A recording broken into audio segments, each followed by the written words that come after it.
Well, guys, once again, man of the hour, Cleetus McFarland here in Talladega for... Yeah, just hopped off Dega Boulevard, rode up here with Squirrel. We're going to jump in this thing, turn left. 1 lap to go at Talladega Superspeedway. The field charges into the tri-oval. Cleetus McFarland in the know. 30 and Gus Dean in the know. 25 go door-to-door fighting for the win. They make contact. That contact costs both of them just enough. Andy Jankowiak in the know. 71 Cleetus Motorsports Chevrolet powers to the outside and takes the checkered flag. The margin between Jankowiak and McFarland, 0. 111 seconds. A YouTube creator who started 20th in a 40-car field, led 19 laps at the longest NASCAR oval in existence, and came within fractions of winning the Alabama-manufactured Housing 200 on April 25, 2026. The race was the 64th running of the event at Talladega Superspeedway, a 2.66-mile, 4.28 km tri-oval located in Lincoln, Alabama, constructed in 1969. It was the 4th race of the 2026 ARCA Menards Series season, run over 76 laps. Gio Ruggiero of Joe Gibbs Racing started from pole position based on 2026 owners' points. No qualifying session was held. Nick White was the only driver in the 40-car field who failed to qualify. McFarland rolled off 20th in the No 30 Rette Jones Racing Ford Mustang Dark Horse, sponsored by Kinetic. His teammate and fellow YouTube personality George Siciliano, known online as Squirrel McNutt, entered the same race in the No 0 Rette Jones Racing Ford. The fastest practice lap was recorded by Gus Dean of Nitro Motorsports at 52.349 seconds /182.926 MCH. In official ARCA and NASCAR documentation, McFarland was listed under his given name, Garrett Mitchell. To understand what Talladega meant, the career arc requires context. At Charlotte Motor Speedway in May 2025, McFarland finished 9th after causing a multi-car restart incident and publicly apologizing. At Daytona International Speedway in February 2026, he finished 11th, surviving a broken floor jack, a pace car near miss, and a debris dodge that put him back on the lead lap. 3 weeks before Talladega, on April 4, 2026, at Rockingham Speedway, he made his NASCAR O'Reilly Series debut in the know. 33 Richard Childress Racing entry started 35th, finished 32nd after a spin on lap 4 and another on lap 206. On that same day at the same track, he finished 4th in the ARCA Menards Series East race. NASCAR had responded to his earlier incidents by stating publicly that McFarland needed more experience in the lower divisions before competing in O'Reilly Series races at bigger superspeedways.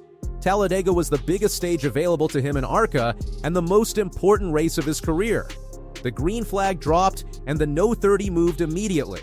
Starting 20th, McFarland worked through the pack and settled into 7th place within the opening laps. The spotters' early communication established the strategy: clearly stay disciplined on the bottom, earn trust, build momentum, and stay in line. On the radio, McFarland acknowledged it. Yeah, there was about 10 times where I wanted to jump out, but I was like, bottom is important. The first caution flew at lap 30 when Allie Owens crashed in the tri-oval. After a restart penalty was issued for Jack Wood and Taylor Reimer, McFarland found himself running second at the competition caution, positioned directly behind Ruggiero.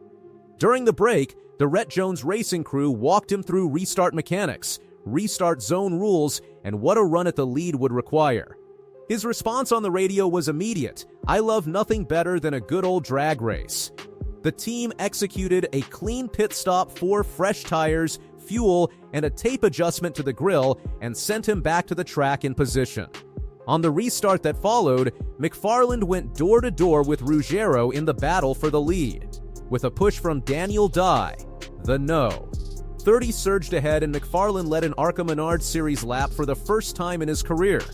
Ruggiero reclaimed the lead on the next restart by going to the outside, but overextended. McFarland roared back through and reclaimed the position. The crowd responded. A 2-car crash at the back set up another restart, and McFarland was on the radio: "How F lucky I am, I wish Biff was here." Greg Biffle called down from the Fox broadcast booth, "What'd I tell you yesterday in that media center, boy?" "You said driver to the front, buddy," McFarland replied. "Brother, I am winning this race." I'm winning this race for Biff. Then from pit road, Carson broke in, brother. They yelled at you like you were Dale Jr. when he took the lead. So just listen to Kevin and get this thing home. During a caution period, the spotter asked what was on his mind. McFarland's reply, "Oh man, I'm thinking about how lucky I am. I'm living the dream. There's no other way to put it. I'm just so thankful for all the people that support me." He led a career-high 19 laps across the race. Gio Ruggiero led the most total laps, 45. With approximately 6 laps remaining, the big one arrived. Will Kimmel was pushing Thomas Annunziata on the outside line when Annunziata got turned down into Ruggiero. The incident collected multiple cars. McFarland threaded through the carnage. George Siciliano, his friend, Rette Jones' racing teammate, and fellow YouTube personality was collected and eliminated. Siciliano finished 29th, classified as a DNF due to accident. Cars destroyed in the wreck included Annunziata, no. 7-day, Bryce Hageberg, no. 11, Andrew Patterson, no.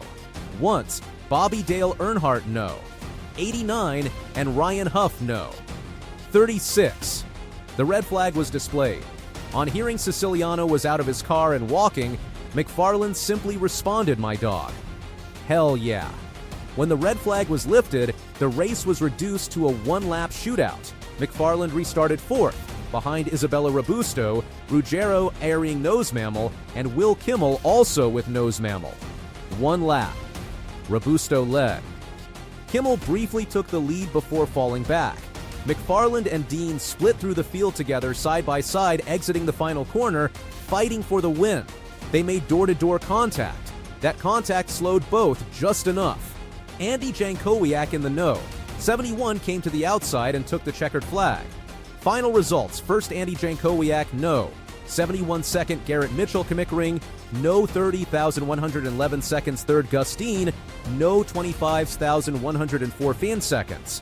Race statistics: 9 lead changes among 5 drivers, 5 cautions for 26 laps, 1 red flag. Race time: 1 hour, 54 minutes, 2 seconds average speed, 105.997 mph. On the radio immediately after, "Damn bro, I wanted that so bad."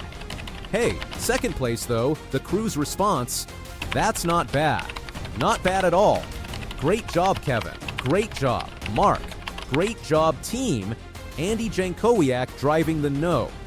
71 for Cleetus Motorsports earned the first win of his career in his 48th ARCA Menards Series start. He led just 1 lap in the entire race. In victory lane at Talladega, wearing a green bandana, he said, "I thought there was 1 lap left in the race. The radio was super staticky. I'm still this effort. Everything that got me to ARCA and everything after that's come, there's been no greater team combination. This never been more of a team effort, standing in victory lane at Talladega. What an adventure." This one's for my best friend Steve Mendoza. "I'm wearing a green bandana for him. I love him so much and I know he's home watching." Post-race, McFarland delivered 2 sentences that defined the day. First, "That is the greatest race I have ever been a part of." Second, "That is the most fun I have ever had with my clothes on." On the final lap contact with Dean, "I dove the middle there. I probably should have gone high." The crew chief's response: "Honestly though, Clay, like as hard as you got hit off of 4 and as sideways as you got, it's kind of like last week we probably should have been wrecked there. So, really good car control." To the entire team and the live stream audience, thank you, brother. Thank you, everyone watching online. I gave it my all. I know I made some mistakes, but I gave it my all. The crew chief closed with one direct statement: "Best race for sure. That definitely should get you cleared for other stuff." Drivers' championship standings after the race: Jake Bowman led with 141 points, Gio Ruggiero second with 136, Ryan Vargas third with 133, Andy Jankowiak fourth with 130. McFarland's career ARCA progression reads: Talladega 10th, 2025, Daytona 11th, Feb 2026, Rockingham East 4th, April 2026, Talladega Tucson, April 2026. He came 0.111 seconds from winning at the longest NASCAR oval in the world. The NASCAR sanctioning body listed him as Garrett Mitchell in official results. The broadcast called him Cleetus McFarland,